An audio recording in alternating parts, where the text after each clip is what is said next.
ভাতের হাঁড়িটা মেজে ঘষে নিয়ে চলে এলাম ধুয়ে। এখন ভাতের হাঁড়ির পেছনটা কিন্তু কাদা দিয়ে ভালো করে আমি লেপে নিয়েছি।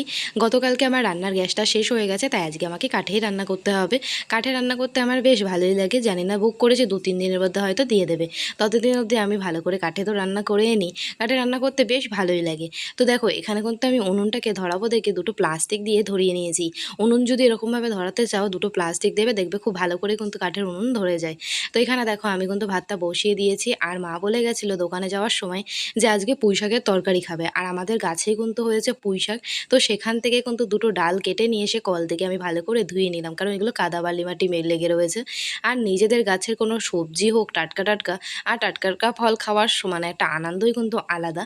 আর নিজেদের গাছের সবজি রান্না করলে কিন্তু সেই স্বাদ মানে স্বাদটাই হয় একটা অন্যরকম স্বাদ।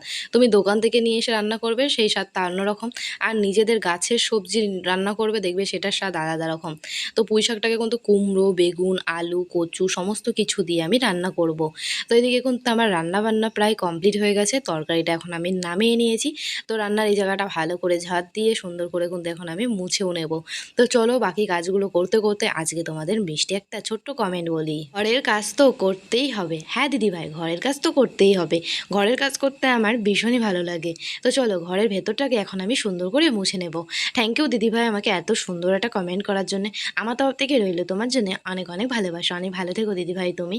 এখন কালি বাসনগুলো মাজতে আমি বসে পড়েছি। তো বন্ধুরা আমি ততক্ষণ বাসনগুলো মাজতে থাকি, তোমরা তোমাদের নামগুলো কমেন্ট করে বলে ফেলো।